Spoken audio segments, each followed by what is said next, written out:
Pompilio miró largamente al amigo, como si estuviese haciendo su despedida angustiosa y muda en la hora extrema. «Nicandro, este trabajo te compete», exclamó Andrés, volviéndose a uno de los compañeros. Y dando al vigoroso soldado una espada siniestra, agregó con profunda ironía: «Sácale el corazón para el amigo, que deberá conservar la escena de hoy en su memoria para siempre». Los ojos del condenado brillaron de intensa angustia, mientras se le emblanquecía el rostro al extremo, acusando las emociones dolorosas que llevaba en el alma.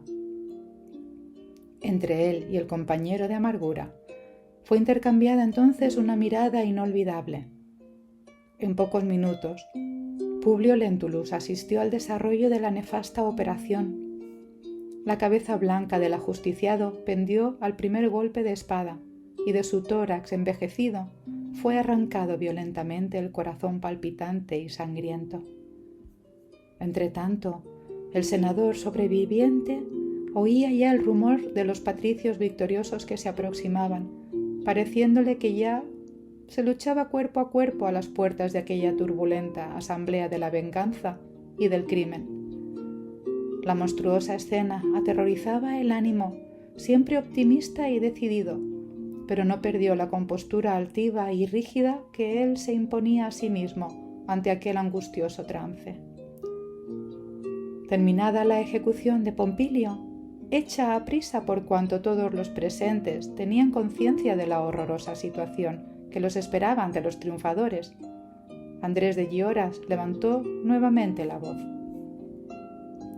«Mis amigos», afirmó sombríamente, «al más viejo la penalidad misericordiosa de la muerte, pero a este patricio infame que nos oye le concederemos la pena amarga de la vida dentro del sepulcro de sus ilusiones desvariadas de vanidad y de orgullo.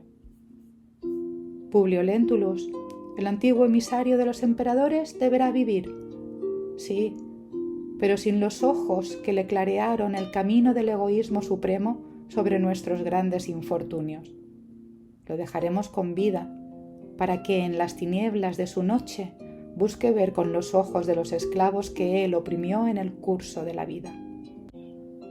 Había un penoso silencio interior, si bien se oyese allá afuera el patear de los caballos y el tañir de las armaduras, aliados al rumor siniestro de voces maledicientes en el ataque y en la resistencia desesperada del último reducto. Entretanto, Andrés de Gioras parecía embriagado con la voluptuosidad de su venganza y manteniendo el equilibrio de la existencia en aquella hora trágica del destino que a todos aguardaba. Con la palabra magnética y persuasiva, exclamó enérgicamente: «Ítalo, compete a tus manos la tarea en este momento». De la asistencia compacta e inquieta se desató un hombre, aparentando casi 40 años de edad, sorprendiendo al senador por sus trazos finos de patricio. Sus miradas se encontraron y él supuso describir en aquella alma un lazo de afinidad extraña e incomprensible. «Ítalo». ¿Aquel nombre no le recordaba algo de las proximidades de su Roma inolvidable? ¿Por qué motivo estaría allí aquel hombre, evidentemente de sangre noble, combatiendo al lado de los judíos amotinados e intoxicados de odio?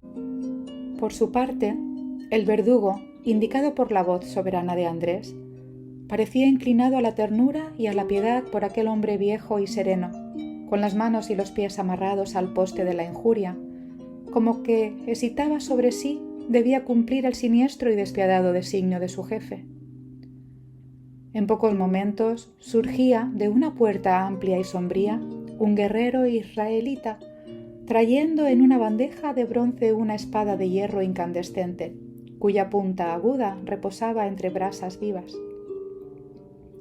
Contemplando con interés la enigmática figura de Ítalo en la vitalidad de la edad adulta, el senador, silencioso, no podía disimular la curiosidad en vista de su porte erecto y delicado. Pero Andrés, gozando el cuadro y percibiendo la minuciosa atención del condenado, lo arrancó de aquel estado de conjetura y sorpresa ironizando. «Entonces, senador, estáis admirando el porte noble de Ítalo. Recordaos de que si los patricios se dan el lujo de poseer esclavos israelitas, los señores de Judea también aprecian los siervos de tipo romano. Además, soy obligado a considerar que es siempre peligroso guardar un esclavo como este en la ciudad en vista de la plaga del patriarcado, hoy excesivo por todas partes. Pero yo conseguí mantener a este hombre de trabajo en el ambiente rural hasta ahora. Publio Lentulus mal podría descifrar el sentido oculto de aquellas irónicas palabras, no sobrándole tiempo allí para cualquier introspección. Observó que Andrés se callara, atendiendo a la urgencia con que debía ser llevada a efecto la operación en perspectiva para no perder el rojo incandescente de la espada fatídica. Delante de muchas miradas atónitas y desesperadas, que no sabían si miraban la escena macabra o si atendían a la ruidosa penetración de las fuerzas de Tito, quebrando en aquel instante los obstáculos del último reducto. El verdugo implacable entregó a Ítalo el terrible instrumento del sacrificio. Ítalo, recomendó con la máxima energía, este minuto es precioso. Vamos a quemarle las pupilas para proporcionarle una sepultura de sombras eternas dentro de la vida. Sin embargo, el pobre hombre, sensibilizado hasta las lágrimas, en vista del suplicio que debía infringir por sus manos, parecía indeciso y titubeante. Señor, dijo suplicante, sin conseguir formular objeciones. ¿Por qué vacilas?, contestó Andrés, tiránicamente cortándole la palabra. ¿Será necesario el chicote para que me obedezcas? Ítalo tomó entonces la espada humildemente. Se aproximó lentamente al condenado lleno de resignación y de fortaleza interior. Antes del instante supremo, sus miradas se encontraron intercambiando vibraciones de simpatía recíproca.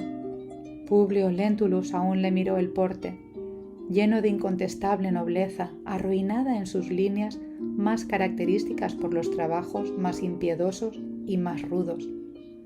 Y tan grande fue la atracción que experimentó por aquel hombre, mirado por sus ojos en plena luz por última vez, que llegó a recordarse inexplicablemente de su pequeñito Marcus, considerando que si él aún viviese en un ambiente tan hostil, debería tener aquel porte y aquella edad.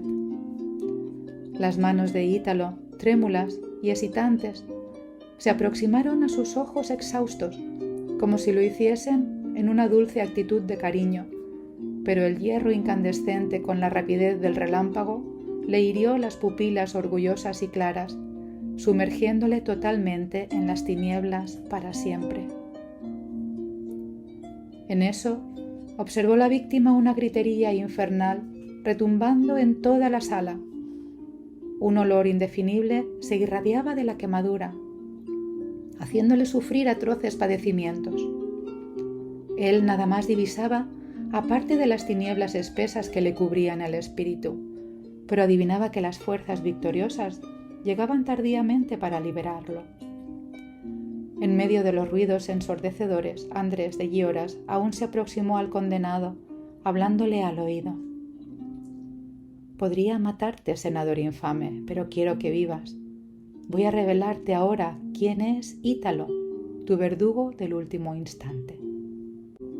Pero un golpe violento de espada blandida por un legionario romano hiciera caer sin sentido al viejo israelita, mientras certera puñalada alcanzaba a Ítalo, indeciso en su estupefacción, que cayó pesadamente junto al torturado, abrazándole los pies, en un gesto significativo y supremo.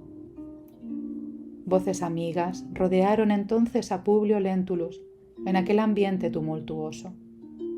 Le desataron inmediatamente los pies y las manos, restituyéndole la libertad de movimientos, mientras otros legionarios retiraban el cadáver de Pompilio Craso con el pecho vacío en un cuadro pavoroso de salvajería sangrienta.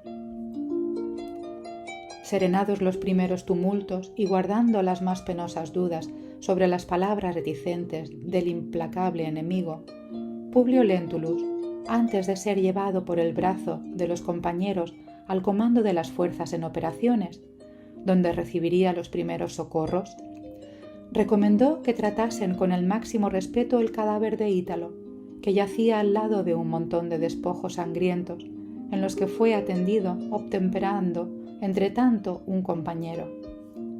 Senador, antes de todo, no os olvidéis de vuestro estado, que está requiriendo de todos nosotros los más urgentes cuidados.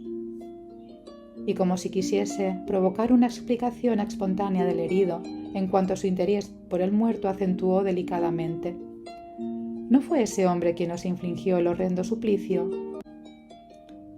Frente a la inopinada pregunta y necesitando justificar su actitud ante los compatriotas que lo oían, Publio exclamó con voz dolorosa: «Amigo mío, os engañáis. Ese hombre cuyo cadáver ahora no veo era nuestro coterráneo, prisionero desde hace mucho tiempo por la hazaña vengativa de un poderoso señor de Jerusalén. Observadle los rasgos nobles y concordaréis conmigo». Y mientras se retiraba amparado por los amigos, a fin de recibir auxilio inmediato e imprescindible, supuso haber cumplido un deber al pronunciar aquellas palabras, porque misteriosas voces le hablaban al corazón acerca de aquella mirada generosa que se le posara en sus ojos por última vez.